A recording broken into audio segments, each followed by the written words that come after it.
বিশ্ব আশেকে রসুল সম্মেলনের আহ্বান। আপনি কি রসুল সাল্লাল্লাহু আলাইহি সাল্লামে রেখে যাওয়া ইসলামের শান্তি বাস্তব জীবনে পেতে চান? আত্মশুদ্ধি লাভ করে শান্তি ও সুন্দর চরিত্রের অধিকারী হতে চান? দুনিয়ার কল্পনামুক্ত হয়ে আল্লাহর প্রেমে ডুবে একাগ্রতার সাথে নামাজ আদায় করতে চান? কালবে আল্লাহর জিকির জারি করে ঈমান নিয়ে কবরে যেতে চান? আশেকে রসুল হয়ে নবী করিম সাল্লাল্লাহু আলাইহি সাল্লামের দিদার লাভ করতে চান? দুনিয়ার যাবতীয় বিপদ আপদে আল্লাহর সাহায্য পেয়ে পরিত্রাণ পেতে চান? তাহলে আজই সুফি সম্রাট দেওয়ানবাগে হুজুর কেবলার পরামর্শ গ্রহণ করুন। বাবের আহমদ, দেওয়ানবাগ শরীফ, 147, আরামবাগ, মতিঝিল, ঢাকা।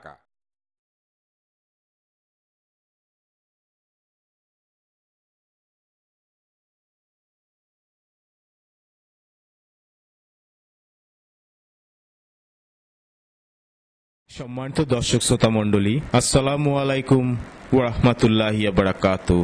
সুফি ফাউন্ডেশন বাংলাদেশ দেওয়ানবাগ শরীফের একটি প্রতিষ্ঠান। মুহাম্মদ ইসলামের আদর্শ, শিক্ষা ও সংস্কৃতির গবেষণা, প্রকাশনা এবং প্রচারণার মহান লক্ষ্যে প্রতিষ্ঠিত সুফি ফাউন্ডেশন বাংলাদেশের পক্ষ থেকে আপনাদের জানাই আন্তরিক মোবারকবাদ। আমাদের এবারের নিবেদন গত 30 সেপ্টেম্বর 2011 খ্রিস্টাব্দ বাবের আহমদ দেওয়ানবাগ শরীফ অনুষ্ঠিত সাপ্তাহিক আশেক রাসূল মাহফিলে মহান সংস্কারক, মুহাম্মদ ইসলামের পুনর্জীবন দানকারী, যুগের ইমাম, আম্বিয়া কেরামের বেলায়েত লাভকারী, আকাশের পূর্ণিমার চাঁদ, আধুনিক সুফিবাদের জনক, সুফি সম্রাট হযরত মাহবুবে খোদা দেওয়ানবাগী মাদ্দাজুল আলী হুজুর কেবলা জান প্রদত্ত মহামূল্যবান বাণী মোবারক ও মুনাজাত। নাহমাদুহু ওয়া নুসাল্লি আলা রাসূলিল কারীম। সম্মানিত আশিকে রাসূলেরা, আপনারা আমার সালাম গ্রহণ করুন। আসসালামু আলাইকুম ওয়া রাহমাতুল্লাহি ওয়া বারাকাতুহু। সম্মানিত আশিকে রাসূলেরা,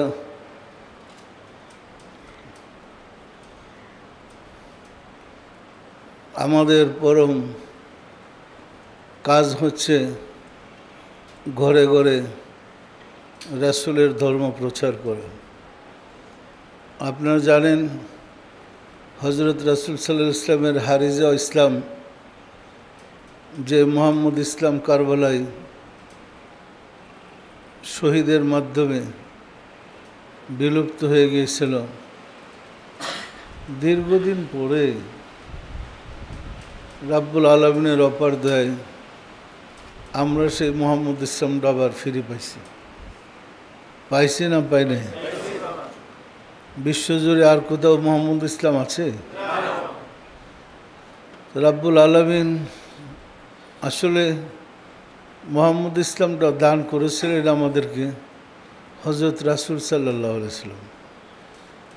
কারণ মুহাম্মদ ইসলামের কর্ণধার ছিলেন হযরত রাসূল নিজেই। আমি আপনাদেরকে বলেছি, 1989 সালের 5 এপ্রিল হযরত রাসূল সাল্লাল্লাহু আলাইহি ওয়াসাল্লাম আমাকে বলেছিলেন, হে ধর্মের পুনর্জীবন দানকারী, ইতিপূর্বে আপনি আমার ধর্মকে আরও 5 বার পুনর্জীবন দান করেছেন। বইলা আমাকে মুহাম্মদ ইসলামের দায়িত্ব দিয়ে মুহাম্মদ ইসলামের পুনর্জীবন দানকারী খেতাব দিলেন। সেটা ছিল 5 এপ্রিল 1989 সালে। আসলে রাব্বুল আলামিন যা করতে চান, তার যা পরিকল্পনা, তিনি সেটা বাস্তবায়ন করবেন, তবে একটা নিয়ম নীতির মাধ্যমে। পরিষ্কার যেমন দেখেন, আমি যখন আমার মুর্শিদের দরবারে গোলামি করতাম, তখনই 83 সালের 16 ডিসেম্বর মুজাদ্দিদের দায়িত্ব আমাকে দেওয়া হলো। তো আমি চেষ্টা করেছিলাম, দায়িত্বের পরও আমি 3.5 মাস সম্ভবত মুর্শিদের দরবারে গোলামি করেছি।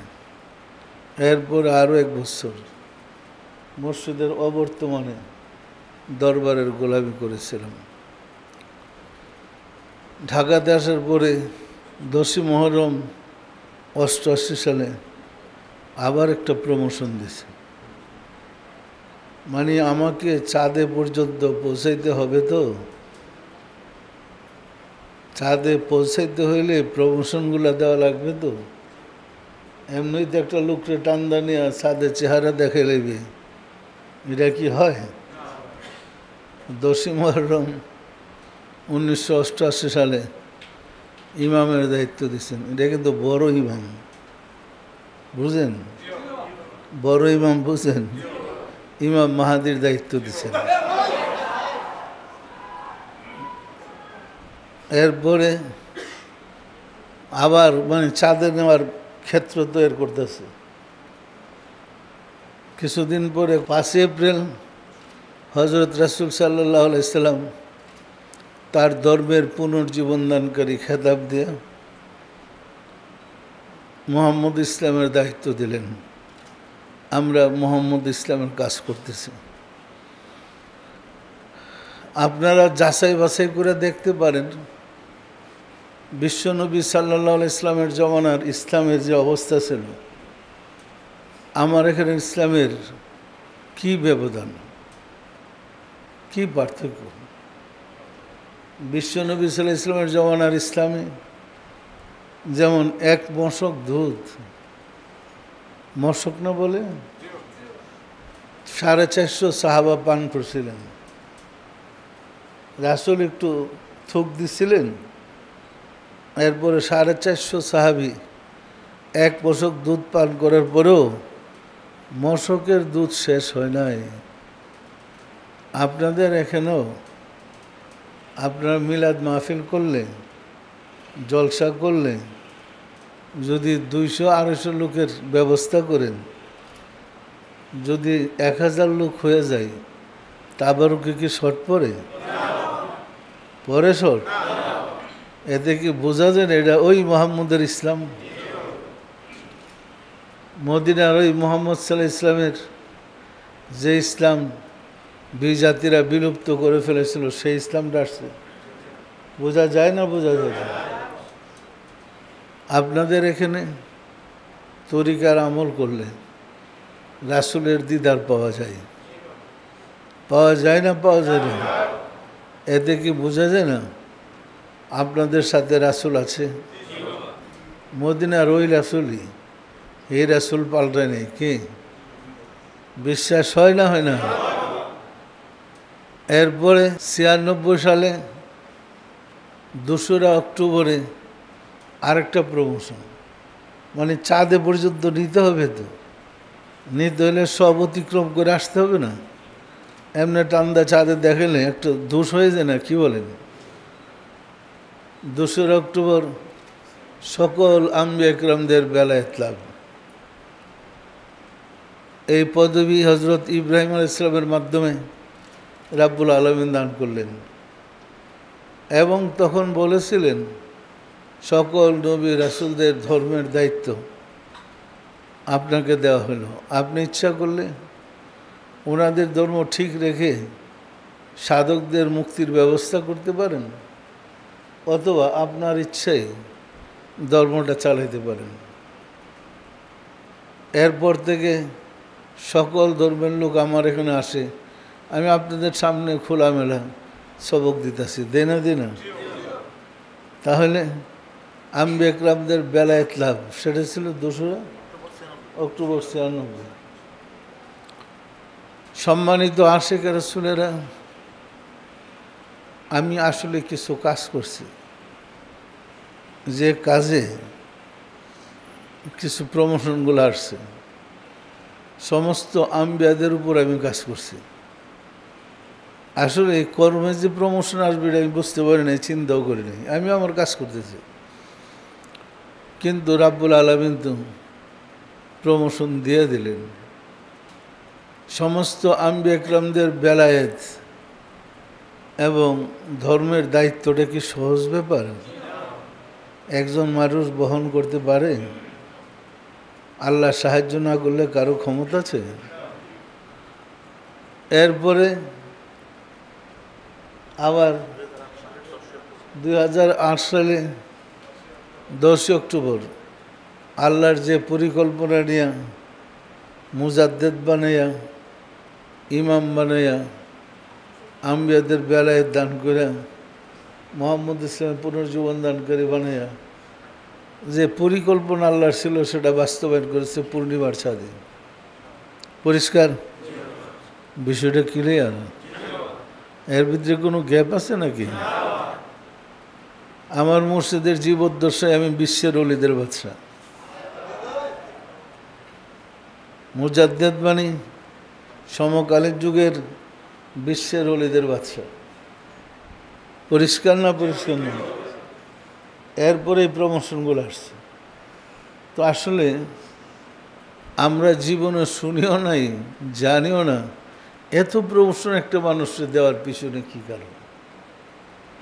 সাধনা করে একটা প্রমোশন পারে তো যথেষ্ট, এত র্যাঙ্ক কেন? কিন্তু পরে বুঝলাম যখন পূর্ণিমার সাথে দেখা শুরু করছে, এবং পূর্ণিমার সাথে তিনি যে দেখাবেন সেটা কোরআনে 2টা আয়াত আছে, হাদিসে 14টা হাদিস বর্ণিত হয়েছে। পরিষ্কার?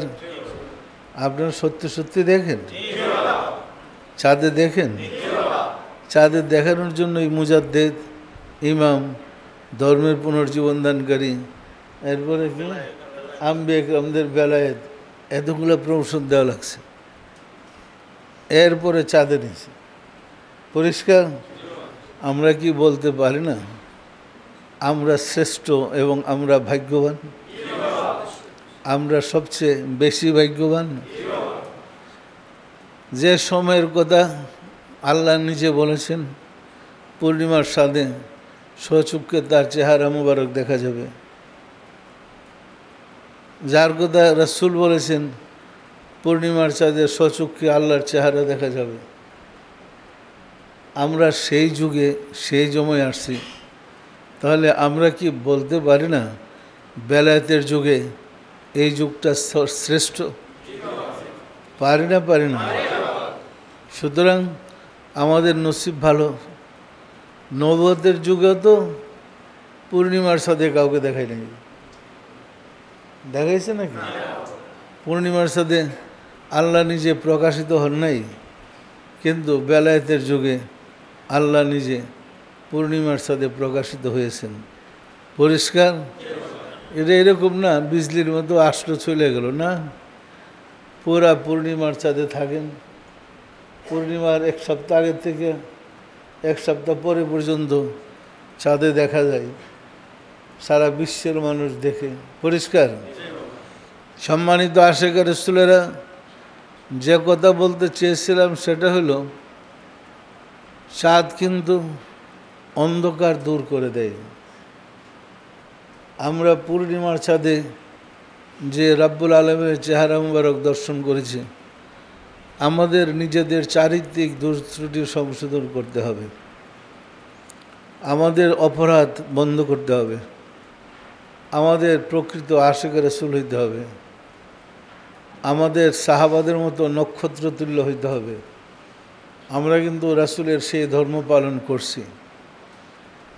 আমরা তাফসিরে নবুয়তের যুগে, রাসূলের যুগে, অন্যান্য নবীদের যুগে যেসব অলৌকিক ঘটনা, অলৌকিক মুজিজা ঘটেছে, আমরা হুবহু মিল আমাদের দরবারে সে সমস্ত ঘটনা পাইতেছি, যা হুবহু মিল।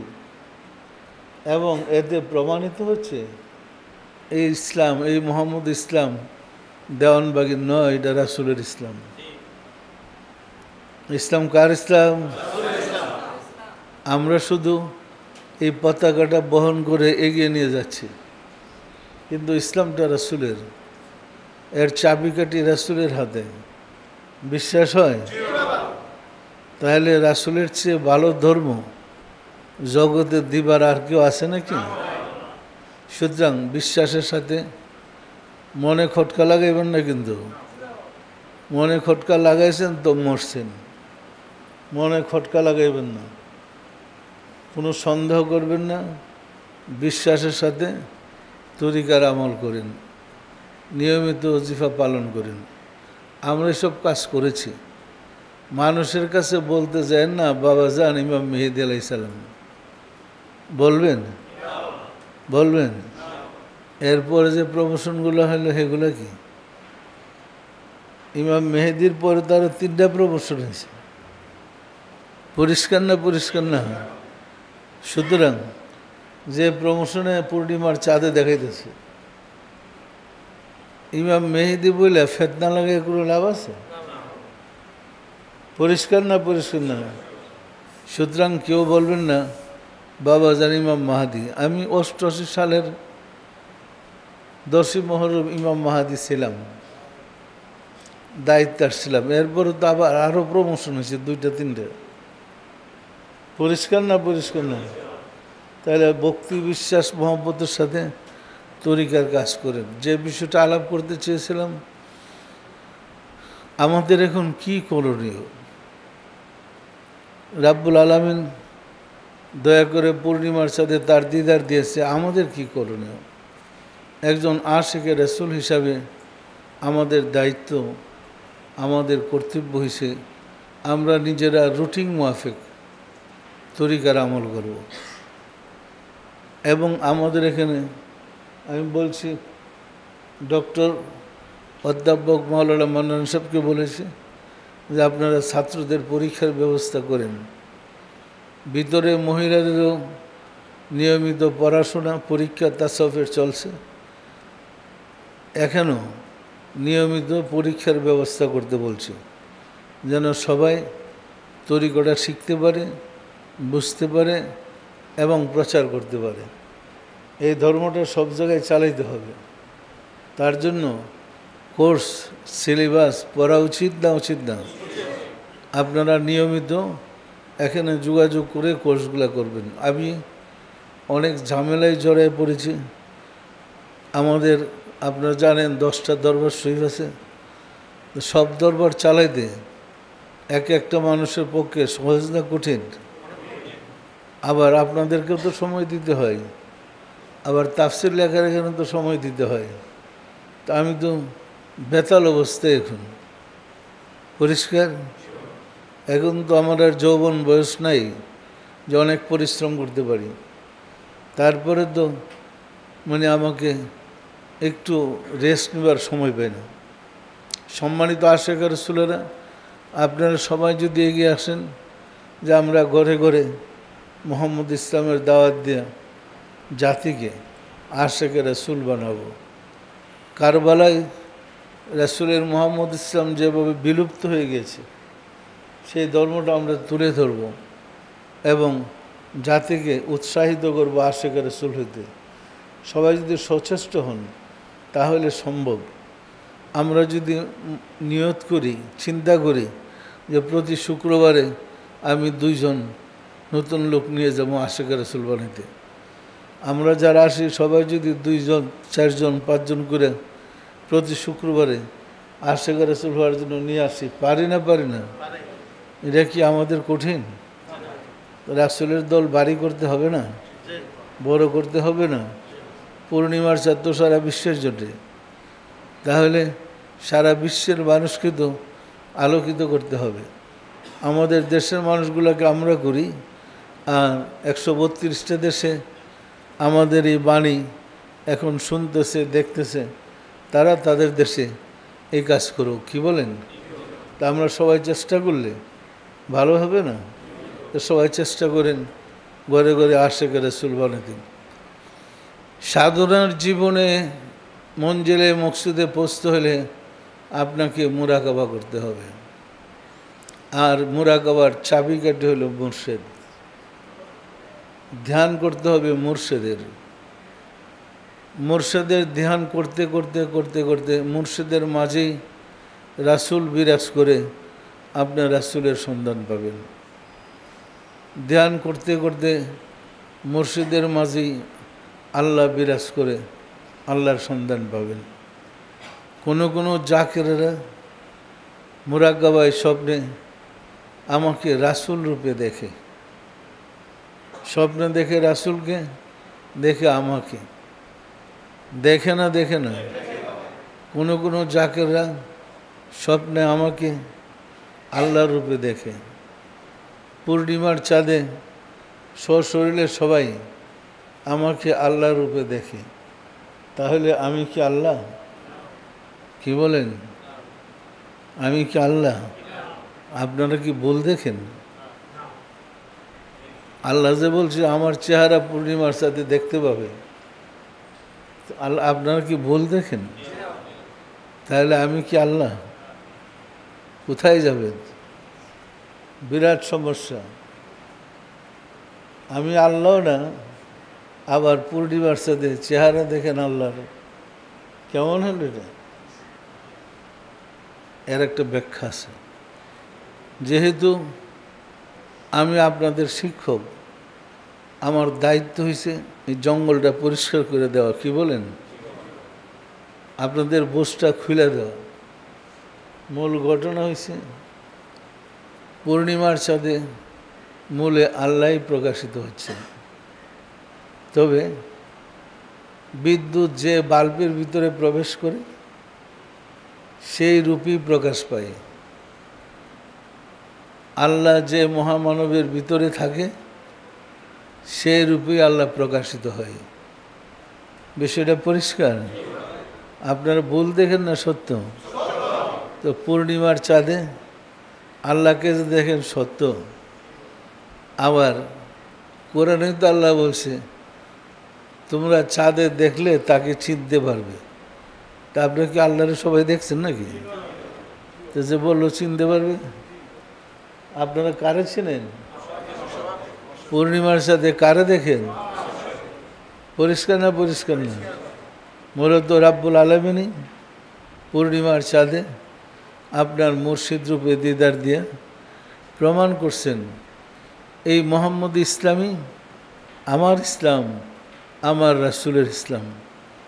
এই মোহাম্মদ ইসলামই মুক্তির একমাত্র পথ। বিষয়টা পরিষ্কার? আমি কি গুছায় বলতে পারছি? আবার অনেকে মোরাকাবা করলে স্বপ্নে মোরাকাবায় মুর্শিদকে রাসূল রূপে দেখে। এর অর্থ আপনার মুর্শিদকে রাসূল? কি বলেন? রাসূল? রাসূল তো মদিনায়, আপনার মুর্শিদ তো বাংলাদেশে, রাসূল দেখেন কেন? এর অর্থ আপনার মুর্শিদের ভিতরে রাসূলও আছে। যেমন আল্লাহ আছে তেমন রাসূল আছে। বিষয়টা পরিষ্কার? আমি কি গুছায় বলতে পারতেছি? মুর্শিদকে রাসূল মনে করবেন না। সাধনার নিয়মই হলো মুর্শিদের সাধনা করেন, মুর্শিদের ভিতরে রাসূলও আছে, মুর্শিদের ভিতরে আল্লাহও আছে। পরিষ্কার? আগেকার যুগের তাসাউফের শিক্ষাটা ছিল আপন মুর্শিদের দিলের সাথে দিল মিশান, দাদা হুজুরের দিলের সাথে দিল মিশান, তাওই হুজুরের দিলের সাথে দিল মিশান, ওনার মুর্শিদের দিলের সাথে দিল মিশান। এইভাবে বাবা আদম আলাইহিস সালাম পর্যন্ত যান, তারপরে রাসূলের দিলের সাথে দিল মিশান, আল্লাহর হুজুরে গিয়ে হাজির হন। এইভাবে আগেকার যুগের সাধনা মুরাকাবার নিয়ম ছিল। পরিষ্কার? তো আমি এসে এটাকে সহজ করার জন্য চেষ্টা করেছি। আমার মনে আছে আমি আমার মুর্শিদ কেবলাজানকে বলেছিলাম, বাবাজান আপনারা যে সিস্টেম দিলেন আপন পীরের দিলের সাথে দিল মিশিয়ে দাদা পীর তাওই পীর, আমি যখন আপন মুর্শিদের দিলের সাথে দিল মিশাইয়া দাদা হুজুরে খুঁজতে যাব, দাদারে তো আমি চিনি না, দেখি নাই। তো দাদারে খুঁজতে গিয়ে তো বাপেরে হারাইব। কেউ সত্য না মিথ্যা বলেন? এরপরে যদি তাওরে খুঁজতে যাই তো আমার উপায় নেই, আমার সাধনার কি হবে? বলে বললাম এটা চেঞ্জ করা যায় না? বাবাজান বললেন আমার পক্ষে সম্ভব না, কারণ আমার পীরে করে নাই, আমার পক্ষে সম্ভব না। তা আমি বললাম তরিকতে ফানা ফির শায়েখ, দাদা ফির শায়েখ, তাওই ফির শায়েখ, এরকম তো তরিকতে নেই। এই ভেজাল বাজে লাভ কি? বললেন যে আমার পক্ষে সম্ভব না, করবেন না। শেষ পর্যন্ত রাব্বুল আলামিনের অপারদয়ে আমাদের কাছে যখন দায়িত্ব আসছে, দেখেন আমরা বলে দিছি ফানাফির শায়েখ, ফানাফির রসুল, ফানা ফিল্লাহ। পরিষ্কার না? পরিষ্কার না? আপন মুর্শিদের জাহেরের সাথে ফানা হওয়াকে ফানা ফিস সাহেব বলে, আপন মুর্শিদের বাতেনের সাথে ফানা হওয়াকে ফানা ফির রসুল বলে। পরিষ্কার? আপন মুর্শিদের মূলের সাথে ফানা হওয়াকে ফানা ফিল্লাহ বলে। একের ভিতরে তিন, একের বাহিরে তিন খুঁজা কোথাও পাবেন না। পরিষ্কার? একের ভিতরেই তিন। আমি এসে তাসবের এই জিনিসটা সংস্কার করে সহজ করবার চেষ্টা করেছি। পরিষ্কার বলে দিয়েছি, মুর্শিদের জাহেরের সাথে ফানা হওয়াকে ফানা ফিস শায়েখ বলে, বাতেনের সাথে ফানা হওয়াকে ফানা ফির রসুল বলে।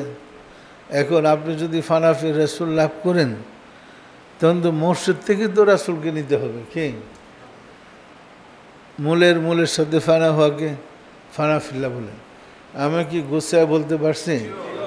এখন আপনি যদি মোরাকাবা করেন, মঞ্জিলে মকসিদে পৌঁছতে চান, মুর্শিদকে রাসুল রূপে দেখবেন, মুর্শিদকে আল্লাহ রূপে দেখবেন। কারণ মুর্শিদের মাঝে রাসুলও আছে, মুর্শিদের মাঝে আল্লাহ আছে। এখন মুর্শিদ ছাড়া আল্লাহ রাসুলের চেহারা, আল্লাহর চেহারা কোথাও খুঁজে পাবেন না। আমি কি পরিষ্কার করতে পারছি? দেখেন, শিকারীরা পাখি শিকার করতে যায়, যখন তার টার্গেট হয় পাখি, তখন অন্য কিছু দেখে না। পাখি দেখে সিনাটা খুঁজা বাইর করে এরপরে ট্রিগার দেওয়া। আপনার লক্ষ্য যদি ঠিক না থাকে, জীবনে মঞ্জিলে মকসুদে পৌঁছতে পারবেন না। আর গোজামিলের ধর্ম আমি করি না, করতেও চাই না। আমি যা বলছি, যা করেছি, তা কোরআন দিয়ে প্রমাণ করতেছি। প্রতিটা ঘটনা, প্রতিটা জিনিস কোরআন থেকে বের করে, হাদিস থেকে বের করে প্রমাণ করতেছি। পরিষ্কার? সুতরাং বিশ্বাস, ভক্তি, মহব্বতের সাথে তরিকার কাজ করবেন। আমার কথা হলো, এখন আপনারা মুর্শিদরে কী বলবেন? রাসুল বলবেন? কে? আল্লাহ বলবেন? কোনটা? আল্লাহ না, রাসুলও না, মুর্শিদই। আপনি বাবা বলে চিৎকার দিয়া বিপদে পড়ে ডাক দেন, দেখবেন গিয়া হাজির হয়ে গেছে মুর্শিদ। পরিষ্কার না? পরিষ্কার না? সুতরাং মুর্শিদকে কোনো অবস্থায় ছাড়া যাবে না। মুর্শিদকে ছেড়ে দেওয়ার মানে ধ্বংস হয়ে যাওয়া। সর্বাবস্থায় মুর্শিদকে ধরে রাখতে হবে। মুর্শিদরে ধরে রাখলে রাসুলও আসবে, আল্লাহ আসবে। আসেন আপনি আপনার ঘটনাটা বলেন। দেওয়া ওই লোকটা ঘটনা বলো একটু।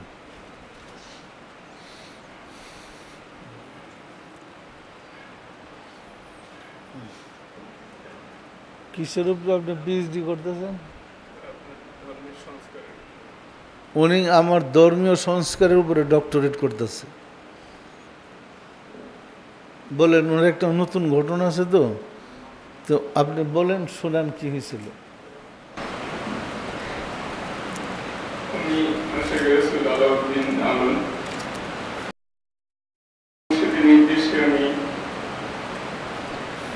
ধর্মীয় সংস্কারের উপর গবেষণা করতেছি।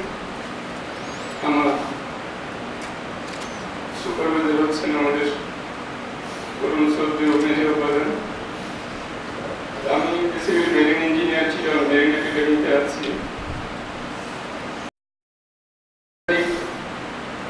বিষয়টা একটু খারাপ ছিল। আমি অফিস থেকে একটু আর্লি বাসায় চলে যাই, আমার মামার বাসায় ছিল একটা।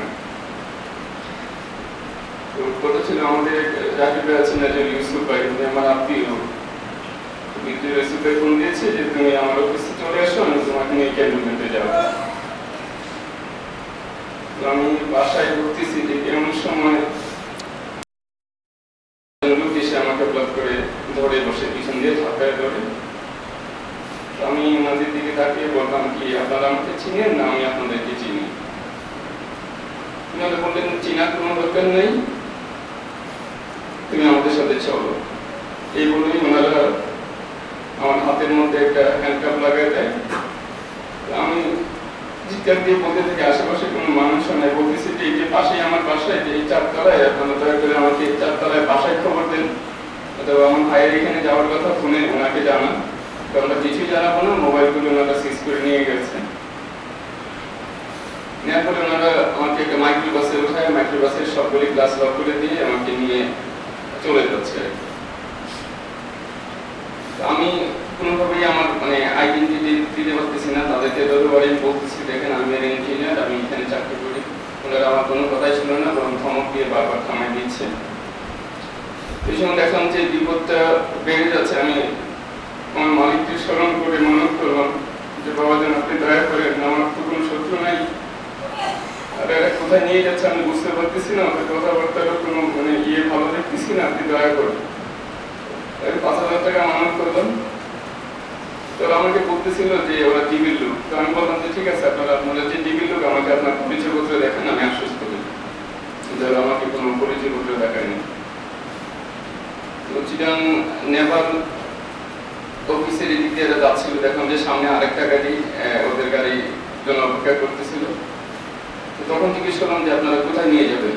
বলছে ডিবি হেডকোয়ার্টার। বলছে ডিবি হেডকোয়ার্টার তো এদিক দিয়ে না, এটা তো লালদিঘির ময়দান। বলতে আপনি চুপ থাকেন, কথা বলবেন না। এরপরে আবার জিজ্ঞেস করলাম আপনারা এখন কোথায় নিয়ে যাবেন? বলতেছে আমরা র্যাব 7 নিয়ে যাবো। তো র্যাব 7 নিয়ে গেলে র্যাব 7 তো বিচের রাস্তায়, আপনারা কেন অন্যদিকে নিয়ে যাচ্ছে? তো ওদের কথাবার্তায় যেটা বুঝলাম যে ওরা হয়তো আমাকে মেরে ফেলবে, কারণ আমার কোনো পরিচয় দেখে দেখাতে পারতেছে না, আর আমার কথাও শুনতে চাচ্ছে না, বারবারই ধমক দিয়ে আমার মুখ বন্ধ রাখতে চেষ্টা করতেছে। আমার এক পাশে 2 জন, আরেক পাশে 1 জন চাপ দিয়ে ধরে রাখছে যেন আমি কোনো সাউন্ডও করতে না পারি। তো আমি দেখলাম যে না, আমার মনে হয় কোনো উপায় নেই। আমি সাথে সাথে মানবকে আহ্বান করলাম যে বাবা যেন দয়া করে, আমি আপনার ধর্মের সংস্কারের উপর গবেষণা করতেছি, আপনি দয়া করে আমাকে সুযোগ করে দিন যেন আমি শেষ করতে পারি, কারণ মনে হয় আমাকে মেরে ফেলবে। মানবটা দ্বিগুণ করে